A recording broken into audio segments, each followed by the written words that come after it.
तो अभी हमारा नेक्स्ट टॉपिक है dollar L T. Dollar L T stand for less than. Okay, तो बेसिकली क्या करता है कि अगर हम फाइंड क्वेरी के अंदर डॉलर एल टी कॉलन कुछ वैल्यू लिख देंगे तो वो वैल्यू के जितने भी लेस देन वैल्यूज रहेंगे वो हमें रिटर्न कर देगा। ठीक है, तो आते हैं हम डेफिनेशन की तरफ। The dollar L T operator is a comparison query operator that allow you to select the document where the value of a field is less than a specified value. Okay, तो आते हैं syntax की तरफ। Syntax काफ़ी simple, हमें लिखना है db.collection.find and after that हमें round bracket curly braces and हमें लिखना है फील्ड एंड फील्ड के अंदर हमें लिखना है dollar L t and colon value. Dollar L t यानी less than to this value. Okay, तो अभी हम जाते हैं अपने मोंगो सेल पे और एक एक क्वेरी को परफॉर्म करके दिखाता हूँ मैं आपको। तो मैं यहाँ पे यूज़ कर रहा हूँ राहुल टेक्नोलॉजी डीबीज एंड उसके अंदर मैं एम्प्लॉयज़ करके कलेक्शन है वो यूज़ कर रहा हूँ। ओके, अगर एम्प्लॉयज़ को अगर मैं फाइंड करके दिखा दूँ आप लोगों को कि क्या क्या उसमें डॉक्यूमेंट्स क्या क्या फील्ड्स है, तो आप लोग देख सकते हैं टोटल ये इतने सारे फील्ड्स मैंने इंसर्ट किए हैं। ओके, एंड टोटल हमारे पास 10 डॉक्यूमेंट्स हैं। ओके, तो मैं काम करता हूँ, मुझे ऐसे डॉक्यूमेंट चाहिए जिसकी सैलरी इज लेस देन 20,000 हो। ओके, तो मुझे लिखना है db.employees.find and round bracket curly braces and after that मुझे उसके अंदर लिखना है फील्ड का नाम। तो मेरा फील्ड का नाम है सैलरी एंड उसके बाद मुझे लिखना है dollar L T is less then 20,000। Okay, and जैसे मैं एंटर कर रहा हूँ आप लोग देख सकते हो मुझे ऐसे ऐसे डॉक्यूमेंट मिले रहेंगे जिसकी सैलरी लेस देन 20,000 है। देखो आप लोग देख सकते हो इसकी सैलरी 14,000 थी इसलिए मुझे रिटर्न हो गया एंड इसकी सैलरी 17,000 थी इसलिए रिटर्न हो गया ये डॉक्यूमेंट। इसकी सैलरी 16,000 थी इसलिए रिटर्न हो गया। ओके, तो मुझे ऐसे ऐसे डॉक्यूमेंट मिले जिसकी सैलरी इज़ लेस देन 16,000 है, अरे 20,000 है। ओके, एंड आफ्टर दैट मैं एक ऐसे डॉक्यूमेंट फाइंड करता हूँ जिसका employ ID is less than 203 हो। ओके, तो मैं लिखता हूँ db.employees.find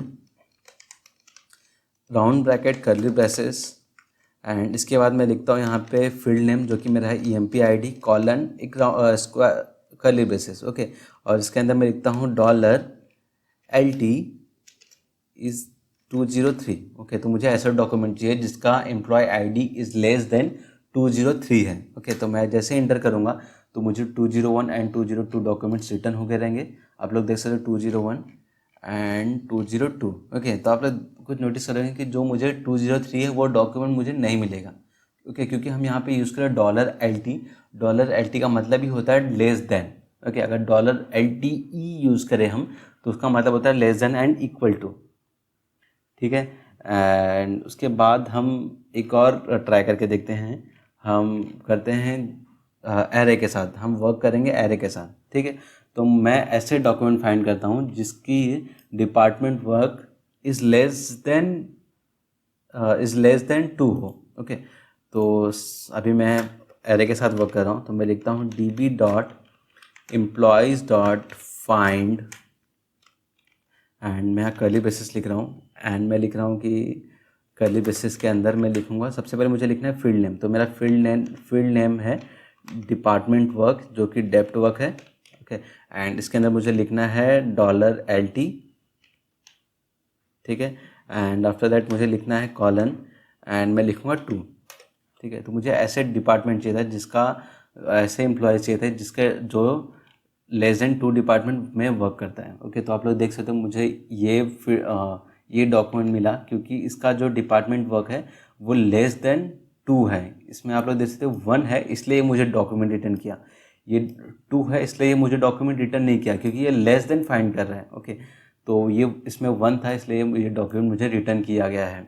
ओके, तो अभी हमने नॉर्मल फील्ड के साथ वर्क कर लिया, एरे फील्ड के साथ वर्क कर लिया, अभी हम एम्बेडेड डॉक्यूमेंट के साथ वर्क करते हैं। ओके, तो मुझे ऐसे डॉक्यूमेंट चाहिए कि जिसका मैनेजर आईडी केवल 101 हो। ओके, तो मुझे लिखना पड़ेगा जिसका manager ID is less then 102 हो।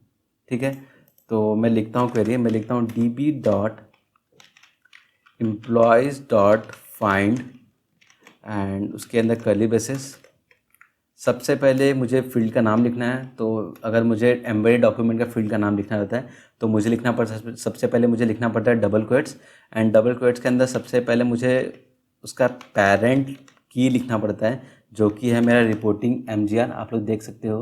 ओके, फिर उसके बाद मैं लिखूँगा MGR ID, ठीक है, रिपोर्टिंग MGR लिखा मैंने, एंड लिखूँगा मैं डॉट MGR ID, ठीक है, एंड उसके बाद मैं कॉलन लिखूँगा, एंड एक और कर्ली ब्रेसेस आएगा और उसके अंदर मैं लिखूँगा MGR ID कॉलन 1021, एंड जैसे ही मैं एंटर करूँगा तो आप लोग देख सकते हो मुझे एक भी डॉक्यूमेंट ऐसे नहीं मिले जिसका रिपोर्टिंग मैनेजर ID।